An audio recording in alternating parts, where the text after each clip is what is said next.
welcome to the Dirty Penguin Presents Movies!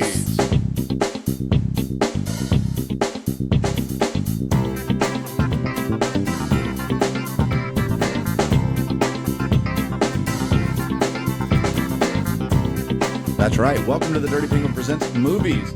My name is Kevin Waits. I am joined, as always, by my Penguin co-hosts, Doug, Angie, Jesse, and Andy. And today, we're talking about Walk Hard, the Dewey Cox story. That's right. Walk Hard, the Dewey Cox story. Hard. Hard. Doug, jump in with those fresh movie facts, please. Hit the theme. Fresh facts, buddy. Give it to us straight, Doug. Play the facts. Give it to us straight, Doug. Walk Hard, a Dewey Cox story was made in 2007. It was what do you think the Rotten Tomato rating is? 75% fresh. I think it was fresh. I think critics liked this movie. I'm gonna say 80. 87. This is tough because this is my movie. I'm going on almost 100%. It's not what you wanted to be. 100%, I said. 74%. Oh. Okay, No, pretty it's good. 100%. It was 57% audience. It had an $35 million budget. What do you think it did in the theater? I don't think it did very well. I don't think it did. It I'd say 10 million. Yeah, 15, 17 million, somewhere around there. 70. 70 million? 7 million. $70. Angie says $70 $1. $18 million. Ah, there we go. So it was a loss. This was directed by Jake Kasdan, who did the new Jumanji, Sex Tape, Bad Teacher. Is that Lawrence Kasdan? Is that same Kasdan? Kasdan, Star Wars Kasdan? Lawrence Kasdan was the director of... I think people might know Lawrence Kasdan more for Big Chill or Grand Canyon. No, they would know him for Empire Strikes Back. I know that's why Empire Strikes Back is so good, but he is... Because that He's a him pretty- and like I just wonder if that is that his like son? they're related or something. Yeah, because Yes. is it his son? Okay, right on. This starred John C. Reilly as Dewey Cox, Jenna Fisher, Kristen Wiig, Tim Meadows. There's lots of people in this movie. Jonah Hill. But those were the people. So Jonah. the Beatles. You ever tried to jack off with a ghost hand? So the Beatles aren't credited. I know. Jack Black and I read Justin that Long. Jonah Hill isn't Jason Biggs. either in the credits, in the actual credits. He's not. I would almost put money that the reason it didn't do as well at the box office is because John C. Reilly was just not a big enough. He wasn't a big pull. He can't. Right, as good as he is, and he's a great actor. I mean, I enjoy him in almost everything he does. I don't think by himself he's a big enough pull to attract a big enough audience. Yeah, he plays a good side character, a sidekick. But I think you're right. But I think that he can do that. I think he has the potential, but I don't think people know him as that. I don't think people know him as the lead. They know him as, the side character from, the goofy. Boogie Nights. Yeah, Boogie Nights and Days of Thunder and Ricky Bobby. Or Ricky Bobby. Yeah, Ricky Bobby. What's the California That's probably picture even where he more. plays the police officer? It's really long, really good. Tom Cruise is in it. It's one of those, what's his name movies? But there's so much, the frog rain ends the movie at the climax. All the frogs fall. Frog Rain. Like a end Tom of days Cruise? type of movie? No, not at all. It's just a story about a bunch of different people in Hollywood. This is now. Tom Cruise. movie. Tom Cruise is in the movie, yes. I Starring think that's Tom Cruise. Angie's. With John C. Riley? Yeah. And John C. Reilly's in it as well. This has got a whole Tom bunch Cruise of, it's a bunch questions of, go to Angie. different vignettes all tied together about where the characters all come to meet. Are The you father does the quiz show. The Oh, I was going to say Tropic Thunder. Magnolia? Magnolia. Oh, I didn't watch haven't that seen John one. C. Riley is really good in Magnolia. But again, he's good not in everything. right. But this movie, Walk Hard, is supposed to be a John C. Riley vehicle, right? He's the lead. Mhm. Is there another movie where John C. Riley is the lead, where it's just a picture for him? There's one where the Ollie and like biopic that he's doing. Oh, Stan and Ollie. Yeah, Yeah, but he's it's co-star. sorry. Not out yet. Yeah, it's not out yet. He's done some pretty interesting stuff. That movie, What About Kevin? Or do we need to talk about Kevin? That was such a trip. It was so outside of his normal characters, but he played the husband in the movie where the son is a. But again, was ends it up being a psycho was killer. it a John C. Reilly vehicle? Was it? No. Not at. It was more on the mom Yeah, than that's anybody. true. Yeah, I just don't think he has as great an actor as he is. And as much as people go to the movies and enjoy him, they expect to see him playing opposite Will Ferrell.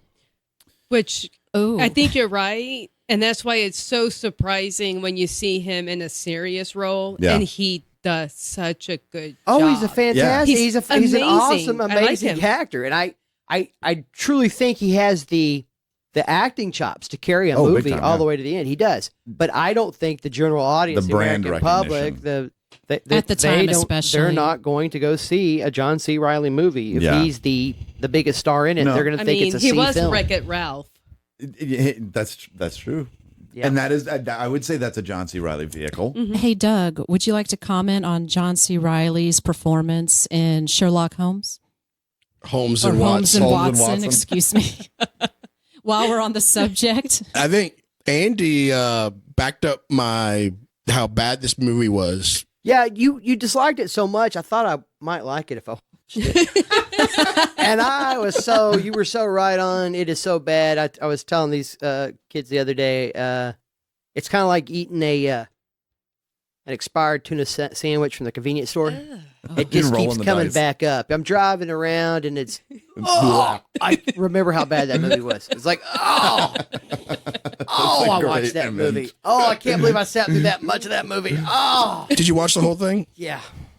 Even when they went to song, Huh? when they went to do the song. I saw. It was on. I do the thing where I commit to a film and I try to watch as much of it as possible, and I'm tethered to the film. I will get up and walk around my house, like try to escape from it, but I don't. I let it run and I keep going back to it. So it was on the entire. It was like jokes you thought would work, and they just don't. Like the Moriarty, and this isn't Moriarty. That should be funny. It just wasn't. As opposed to Walk Hard, which actually was funny. Which actually was Yes, it hysterical. What other fresh facts did you find there, Dougie? Famous musicians that are spoofed in this movie are Johnny Cash, Bob Dylan, Ray Charles, David Bowie, Roy Orbison, Queen, Meatloaf, David Crosby, Jim Morrison, Harry Chapin, Don McLean, Elvis Presley, The Cars, Christopher Ward of the Ramones, Nelly, Tim McGraw, The Beatles, and my favorite part was Brian Wilson. I'm creating a new thing called Schmusic. Stevie Wonder's Loss of Smell after a 1973 car crash, and Michael Jackson with the Animals. Oh, And then the only other thing I have is Dewey Cox's audition, at which he sings Dean Martin's hit "That's Amore," is an in joke reference to Elvis Presley. Elvis showed up at his audition for Sun Records wanting to sing like Dean Martin, but Sun owner Sam Phillips refused to record him until he and 3 members of the Sun House band started jamming a blues song. That's Your all mama right, was Mama, which was his first hit. There you go. Was Priscilla Presley listed in there and all? Because I have a reason I'm asking. No, Okay. I didn't think so.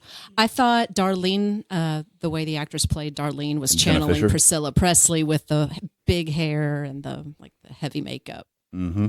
That's what I was thinking of. I didn't know if that was on purpose or they just did that. But I thought she was an obvious Rosanna Cash character. June Carter. Drew Carter, the Yeah. original. Yeah. yeah, Yeah, I think. no, I know. Well, and I think there's a mixture of, because Dewey he's doing lots of things from perspectives in different time periods, right? Well, as a rock biopic parody, it is heavily following the Johnny Cash movie. Oh, yeah, Right. big and the Yes. Ray movie are the Yeah. two serious films that came before it. We've had several rock biopics since, Yeah. but those are the 2 main ones that it is directly big parodying. And of course, I think the Johnny Cash one probably favors more strongly. Yeah, the Johnny Yeah, for Cash one sure. was such a big movie. I mean, I guess Ray was a big movie too, but I think the Johnny Cash one had just recently come out. And I remember when this movie came out in the theaters, I was like, meh. And this is my pick. Right. And So, I felt like jump I to was- a little bit about why it's your pick. Well, so this movie is my pick. It's about music. Johnny Cash is one of my favorites, but that's not why I love this movie. I love this movie because it was a sleeper for me. I had no intention of seeing this movie until one evening after a long night of drinking and debauchery while I was on the road. Me and my work buddy Brett, what's up? We had a free movie for our at hotels. We had points. They gave us free movies, and we were like we were hammered. We were getting ready to go to bed. Had to share a room. No way. Yeah, and Brett was like, let's use this free movie coupon. Let's just put on a movie and we'll figure, just Sure. pass out. And we're like, we don't know what to watch. Let's just watch this stupid Walk Hard movie. All right. Just pass out to it. I could not fall asleep to that with that on because it was so damn funny. I was laughing my ass off from the first few scenes of his brother like jamming on the piano and the dad goes, you can't be perfect all the time, Nate. Ain't nothing bad gonna happen today. From that whole like first opening scene where they're playing chicken with tractors and ain't nothing wrong with a little machete fighting. It just got me. I chuckled and laughed the whole time. And then add the music. The soundtrack is phenomenal. The songs are well written. They're hilarious. I liked all the characters. I like how they parody all of the different characters. It's 50 some odd people that you can pick out, and I love that. The stages, seeing an artist go from being, but you're only 14, being 14 all the way, That was so funny. To 75. 75, and it's a beautiful ride. I love the whole movie, and I can watch it as many times as And he does. every time. I can It had prove me it. cracking up from the very beginning. He's like, Mr. Cox, you're on. He's like, he needs to think about his whole life. Dewey Cox needs to think about his whole life before he plays. Tim Meadows, he's just so great. Just that- Tim Meadows You is don't definitely want one of the none of highlights this. of the film Yeah. for me. Tim Meadows. I loved Tim Meadows in it, and I loved Jenna Fisher actually too. Yes. Were the two performances that really stand out in my mind. Who played his wife? Kristen Wiig. Kristen Wiig. Yeah. You're never Just gonna make pumping it. them out. She's good. Yeah, every time you see her, she's got another baby. Here. And it's unrealistic to think I'm going to be here every time you have a baby. It's nearly impossible for me to be here every time you have a baby. I'm going to miss some things. I'm going to miss some birthdays. Yes, I love that. It's not about exotic animals, you asshole. So that's why those are the things that make me happy about this movie is those little gems. You're never gonna make it, right? And That's so him funny. singing "That's Amore," and I can't remember the name of that guy. He's just like he berates Dewey Cox. He says, "What you have done to that song? I trusted these Jewish gentlemen." And you have shaken my faith in the Jewish community. Those are the things that make me laugh so much about this movie. And it happens all the way through the movie, the whole time. That's the whole movie. And love it. Absolutely love it. I would love to hear what you guys are thinking about this because this is my movie. I could talk about it all night long, but I'd love to hear. I can attest that he watches this movie all the time, and I'll be like walking back and forth through the house, and he'll be laughing, and it'll be on, and I'll be like, this is before I had seen it. This is the first time I sat and watched it the whole way through. So he'll have it on. I'll be like, oh, Dewey Cox is on again, and I'll walk out, and I'll be like, hey, by the way, let me know when the Beatles are on, because that scene, that's my favorite, hands down favorite scene. And so I've seen that scene many times. I liked it. It was really. It's cute, funny, and the music. I mean, any music lover is going to love all the references, and Well, from the research that I don't know if you guys dove into it. So I had the version that I watched was the extended version with the 30 extra minutes of jokes or whatever. But Brett had hooked me up with some behind the scenes. He bought the movie after we had seen it, and we saw some of the behind the scenes and director's commentary. John C. Reilly, when he was brought on board, all the songs were written when he was brought on board, and then he went through and punched up a bunch of the songs. So he's got writing credits on a lot of the songs because he went and punched up, made them funnier. The Let's Duet, the Walk Hards. Let's do it. I know, right? A lot of those weren't as good until they brought on John C. Reilly. And he is a fantastic musician in his own right. So bringing him on, I thought was... Well, he has gone around. I don't know if he just did this during the press release, press junket for the film, but he went and did concerts in small venues as Dewey Cox. Oh, that's cool. There's some cool video of him on YouTube that I recently watched. It's actually him and Kristen Wiig performing Let's Duet. But he's Dewey Cox, and she's just Kristen Wiig. Yeah. He's in New York playing somewhere, and he's like, I'm going to bring out New York's Kristen Wiig. She's kind of good looking for a comedian, ain't she? But the music, definitely one of the highlights for me. Although, oddly enough, with the whole soundtrack, my favorite song is just in the credits. Which one? Have you heard the news? Dewey Cox died today. Yeah. 3 minutes after his last concert. What's funny is if you watch that YouTube video, he talks about how he's actually dead. Yeah. But he went around and did a tour with So I like the soundtrack. I like most of the jokes. For me, this whole movie, I'm not a comedies, I guess. I'm starting to learn from hanging out with the rest of the Penguin. Comedies, I guess, just aren't my bag. Like, I'm not huge into comedies. You get a lot of backlash from us on That's true. other movies. Yes. I actually enjoy listening to Kevin talk about this movie than I actually enjoy watching this movie. I will laugh more listening to Kevin tell me what happened in the movie than when I saw it actually happen. It's not that the movie's bad. The movie's actually good. John C. Reilly's solid. Jenna Fisher's solid. I said earlier I like Tim Meadows in it. The jokes. I just feel like the sum of the parts are greater than the whole when it comes to this movie. Like the individual moments in the movie are kind of good and kind of funny, but as overall as a movie for me, I've seen it. I don't necessarily think I would seek it out to watch it again. It's funny. You'd leave it on if you were like just at home I and might like leave doing it something on. else. I do. Like I said, there are parts I laughed. I enjoy it. It's not. There are far worse comedies out there. There's Sherlock Holmes out there. Just Sherlock and Holmes So existing if in the Doug ether. called you at 2:00 in the morning, But I guess overall, like with a lot of these parody picks, at some point the jokes are Low-hanging expected, fruit. or low-hanging fruit. They're expected. They're a little cliched. As a movie, it doesn't do anything unexpected, and it's a vehicle to get from joke to joke to joke to joke. Right. It ends kind of expectedly. It's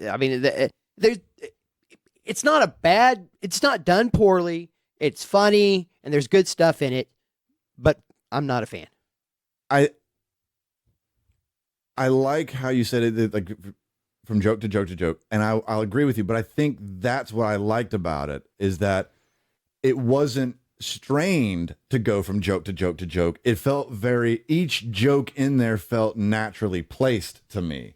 It felt like it helped drive along the That's a plot great point point. towards the end. And that can kill a comedy if all the jokes are forced. Like Exactly. none of the jokes are forced in this. It is natural. They're going through the natural progression of a rock biopic. Everything makes sense, but at the sum again, I think the parts are greater than the sum of the whole. I like the individual jokes necessarily more than I do as a whole film. Doug, Angie, where you guys at? I can understand that, and I mean, I don't necessarily agree. I don't agree with it because this is Sure.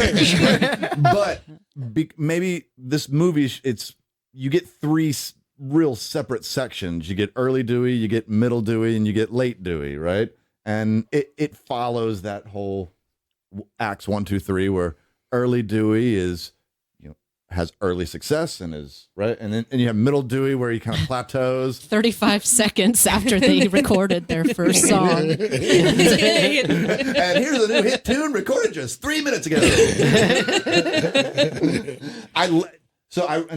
one of the things I loved, how they addressed a lot of those issues with comedy. So like the whole payola scandals and stuff like that, where you had to buy in and get your music heard, which is still happening to this day. It's just now that it's legal, that you don't have to pay artists, but you can get paid for their work. Now it's just legal, and it's not the DJs that's getting paid. But they talk about that with Jack, what's his name? Jack McBrayer, his character. Mm-hmm. As the DJ, just 30 minutes ago. Right. That's that allusion to that payola scam from the early right there days in of the rock and early roll. 50s. Yeah. Mm-hmm. And I will add that while it might not be my bag, I do wish it had had better success, because I do feel like John C. Reilly deserves it. Like as an actor, comedic actor, actually as a dramatic performer, the guy is freaking awesome in almost everything he does. Mm-hmm. I really wished it had been more successful so that we could see more John C. Reilly vehicles. Oh, absolutely. And like the stuff that he's done, even outside of the film world, the TV stuff that he's done with Tim and Eric and on Adult Swim is just hysterical. Yeah. I mean, it's out there, but it's hysterical. I think when it comes to like these rock biopics, really, these music biopics, I think this one really hits the nail on, because you got Spinal Tap. That's one of the original rock mockumentaries. What I was trying to think of, not biopic, but mockumentaries.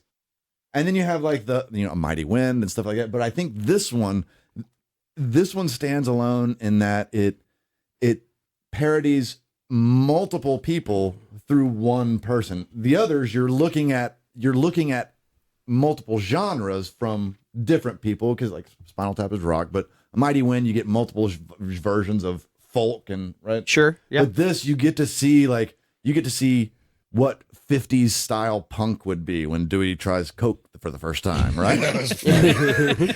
I'll punch you in the mouth. And you get to see that with this movie, and that's one of the things that I don't think you get in a lot of the mockumentaries, and even a lot of the biopics. I had never seen it. It's hit or miss sometimes, whether they're going to be good or not. And I probably shouldn't say this on air, but I was watching it at work. And from the first 15 minutes, I'm just like cracking up in my office. I thought it was funny. I found it humorous. I thought it was a good movie. I'd watch it again. I think if they released it now, it might do better, because I think John C. Reilly's a more recognized name now than he was. I think more and more people are starting to realize just how good he is. I think it would be more marketable now. I think it would. With the avenues that they have to market movies these days, I think that would be a more interesting one to be able to market. And I think right now there's that resurgence in, I guess, biopics. Like there's the Queen movie that just came out, and there's the Rocket Man that's about to come out. And I think it would do better in today's market than it did when it originally came out. And I mean, it stands up. It does really well. 2007 when it came out? Is that 2007? Yeah, so this was like before the internet, like the blow up of social media, before really. Yeah. So the only thing that would scare me about making this movie today is that with the number of all the rock biopics we have, that you would try to jam too many different jokes, and it would risk the forced nature of trying to fit in. I don't mean like a remake. I mean this exact movie being released now would probably do better. And I like that they didn't try to make you guess who they were spoofing.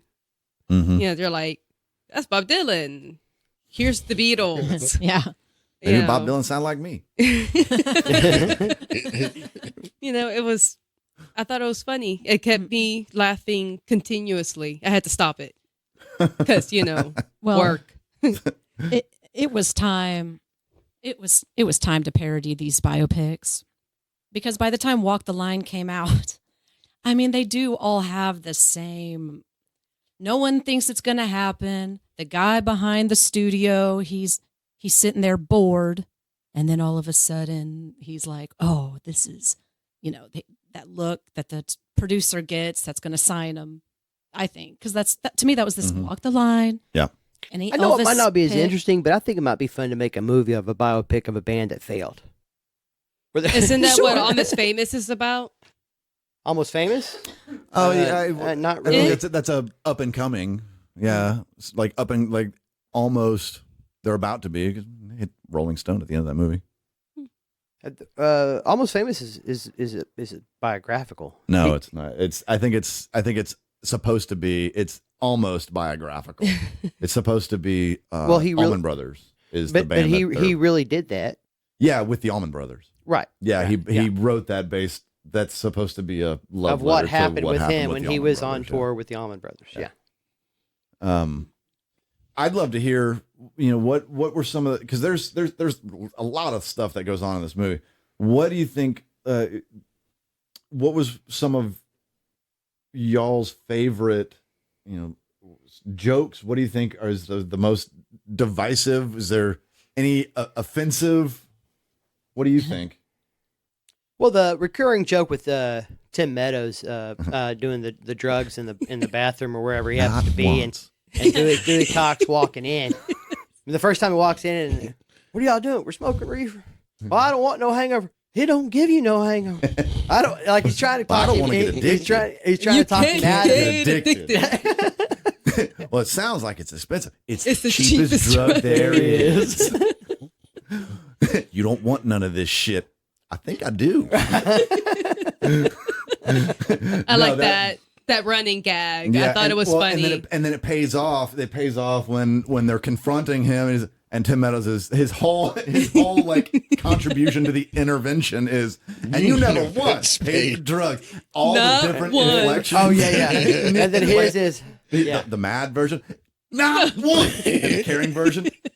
Not once. And you never once paid for drugs. I like they always followed it up with a quiet. The only thing that was strange to me with that recurring, like when he walks in, they're smoking reefer. It's the same people. Then when he walks in and they're doing the coke, it's the same people, but the girls are naked. And then he walks in the third time, it's a different group of people, and I was like a little sad. That They're in the bathroom of the bus doing pills, uppers and downers. Yeah, And that's middle Dewey. yeah, middle Dewey. Dark fucking period. It was a nice change to see some male frontal nudity. Right. During the So orgy, close to his during the orgy scene, when he's mouth. talking on the phone. Yeah, And But at that's- the end, they came back. Like, I thought that was done. And then at the end, there came another right in the top corner there. yeah. oh, that's Just dangling My there. roadie. You want to see if I want some coffee? Dick hanging right on the screen. It wasn't that Stop. And his dad knocks on the door and he opens it up. And he's just standing there and he's like, Okay, the dad with the wrong son Wrong. died. The first So terrible. the first 20 times was funny, and I was kind of getting tired of that towards the end. Yeah. Yes, we "You've get been it. practicing with the machete fight." You've been practicing. The mom says, "Oh, quiet! Before you say something, you're gonna regret. What? Like the wrong kid died? I like the mom. I like the Oh, actress. she was so sweet. Okay, things that I absolutely crack up laughing at are like obvious humor. When the doctor comes out of the bedroom and he tells the parents, he says, "I was unable to attach the bottom half to the top half," and the dad says, "Speak English, Doc. What a scientist." That Yes, it's funny. that is what makes me laugh so much about this movie. It's just like that obvious, like stupid ass humor. Or when he cuts his brother in half and his brother's just Shit. I've been had. My fail. steady talking. I'm just like, Dewey, I'm cutting half pretty bad. I think a terrible choice that they made in this movie was casting Jonah Hill as the I thought that was older- hilarious. He annoys me. It was just strange. And Came out I of can- nowhere. It didn't seem to. This is what I look fit. like now. This is what I look like It wasn't- if I hadn't been murdered or whatever. It wasn't the concept of a grown-up ghost that died as a kid and continued to grow up. Well, so the thing is, apparently in the book for Johnny Cash, I was going to say, this is based on a book. no, I was in the I was biography there of Johnny too. Cash, or maybe the autobiography. The book is so much better. He says that he would talk to his brother who had died early in his childhood, but his brother would always age and always be 2 years older than him. Oh, okay. Even then. Oh, wow. I didn't But know that didn't bother me, though. It's just Jonah Hill. Yeah. It was, It's your I think his character from that Leo movie, Wolf of Ugh. Wall Street with the teeth, the veneers. I just think him and he's Slimy. icky and slimy and gross, and I haven't liked him since. Yeah. No, Anyway. I liked that whole running guy. You got to be double great for the both of us. And the he's Dewey Cox he's striving for this perfect song. And I mean, we'll talk about his epiphany songwriting, which is so funny, but he's trying to write the perfect song, and all the songs are fantastic. That's the only thing I don't like about this movie. And as I know he's struggling, and it's got to drive the movie, but all the songs are fucking great. Even that very first one, he says, "You just follow me," and they play "Walk Hard," and it's a great song. If you listen to the words and It's a hard walk. it's a long, hard rock. It's a rocky road. Hard. I'm gonna walk that road. But that and the relationship with Dewey and Kristen Wiig, that whole thing, the whole adversity. I'll always support you. You're never going to make it. 14-year-old girlfriend. You're never going to make it. Yeah, weren't they married at 15 and 14? Yeah. Wasn't that the? No, it was this. I think I'm doing pretty good. I'm for his being 12-year-old 15 years girlfriend. old with a baby. I do believe in you, Dewey. You're just not going to make it. You're not gonna make it. like on the phone. You're never gonna make it. Okay, I love it. Okay, controversy. The scenes where he's playing in the club, Which one? What was the song? where he stands in for Bobby Shad, as Bobby Shad and the Bad Men. That was pretty funny. It was hysterical. I loved it. He comes up, and he does Bobby Shad's show. What I Oh, thought, can I ask a question real quick? yes, Was that a nod to Back to the Future? I don't know. So what I take from that is this is a commentary. Commentary on the appropriation of black appropriation music of- by white. Right. Of No, by white yeah, music, I- by I white get people. that. Yeah. But I think because that, that's kind of that's a what it scene. was. Yeah. I think it was poking fun of the fact of how many white rock Elvis Yes, early Elvis. rock Yeah. artists. Totally. Yeah. And like taking And it wasn't right and it wasn't good. It happened, yeah. but it did happen. People come in and dance unfortunately. erotically. Well, they got clean phone to do it on. But no, I'm just saying that it was a nod to Back to the Future because the band and the guy hurt his hand, so then Marty had to come on and play for him, and Yeah. that's really the only connection I was making. I didn't know if that was on purpose or I'm reaching. I didn't make that connection, Oh, but, okay. but what I thought of when I was trying to think about this movie and the deeper themes of, because even like Harold Ramis's character, the A&R guy, the Jewish, What was You're his right. name? Shine, L'chaim. L'chaim. When he comes, he says he's talking to Bobby Shad. He's like, "No, I'm the one you want." He said, "No, I think he's the one that we want." Yeah. It's Dewey Cox, But I mean, that's Bobby Shad's show, right? And that's exactly what people like Pat Boone and all those folks were Right. doing back in the early 50s and 60s, appropriating the music. And I thought that was a good way to talk about that. Right. Yep. The Temptations were in the movie. He's walking by and he goes, "Oh, the Temptations!" Those were actually the Temptations. That's kind of cool. Yep. There's a ton of. I mean, we talked about some of the cameos, but at the end, I mean, we're jumping to the end where he's getting his Lifetime Achievement Award, being introduced by, one and only Eddie Vedder. Yes. I loved that. There's some deleted scenes. That introduction goes on for about 5.5 minutes, where he's just talking like all of the names, the giant dwarf, the giant midget.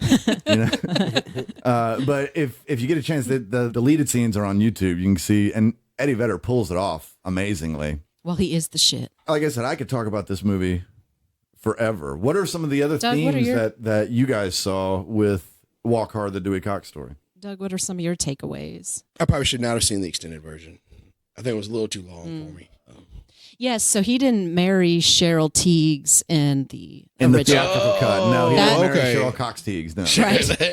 I thought that was all kind of pretty Why funny. is the name like that? Cheryl Cox Tiegs? Cheryl Oh, Cox T- tease. But that's not. Cheryl Cox tease. Yes, but And that's it's- not how. I know. It's, Okay. Or it doesn't work. The joke doesn't work that way. I mean, that's kind of a stretch because it doesn't work that As way. McBain would say, that's the joke. Man, that one went way over. It was I like, really "That's not funny, how and then you-" it like really started slowing down for me about toward the after when they did the. How many brothers and sisters do you have? I got 22 brothers and 14 half Yeah. brothers The and playing sisters. catch scenes. Yeah. Yeah. Yeah, no, it was funny. It reminded me a lot of, and I was just thinking of it, Hot Rod. Did you ever see that with Adam Andy Samberg? Samberg? Mhm. That's another sleeper comedy that I like with stupid humor. Yeah, no, it's funny, Yeah.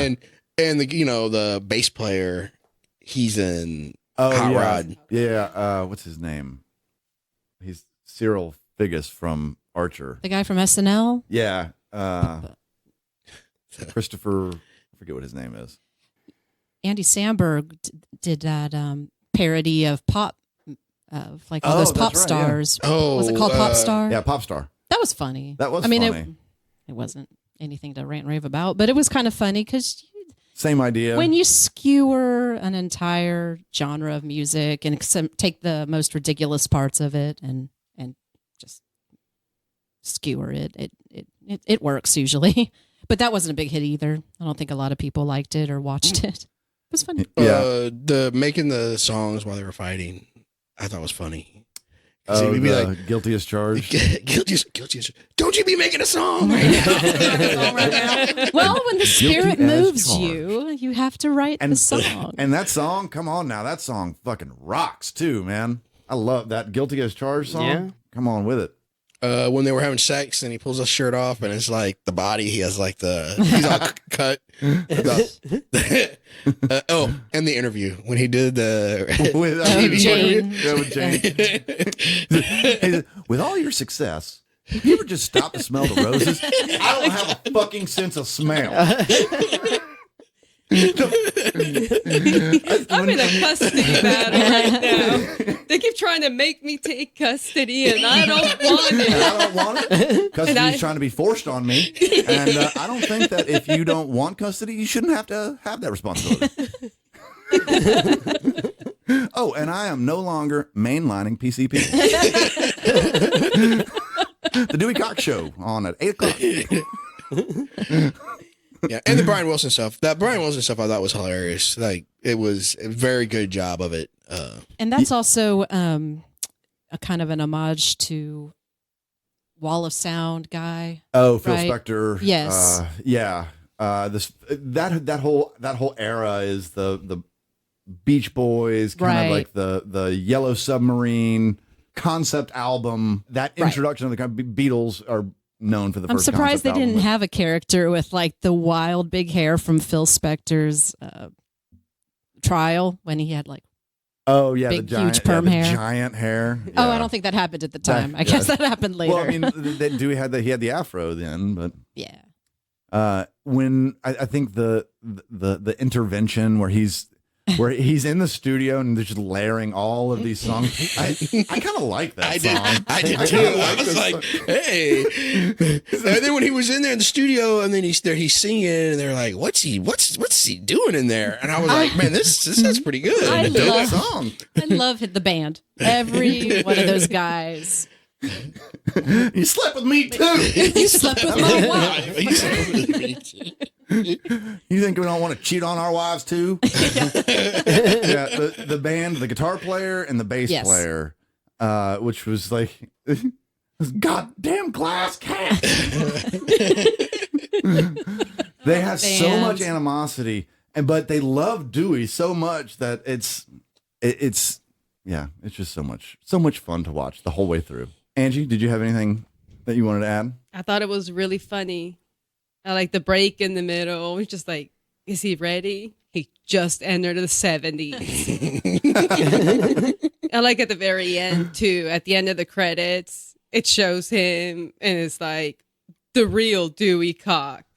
Like an after credit scene, it shows him. I'm like, Yeah, so I mentioned the soundtrack, the writing of the songs. I think my favorite song is Guilty as Charged. But the musicianship and the composition, I think the one there's a big ballady song right in the middle. I can't remember what the name of it is. But the one he wrote for his wife. Yes, yeah, exactly. I can't remember what the name of it is, but that one I think is probably the most well written song out of all of them. Really? Better than Let's Do It. Let's That's my Do It. favorite. That whole relationship between Dewey and Darlene, I think they got that right.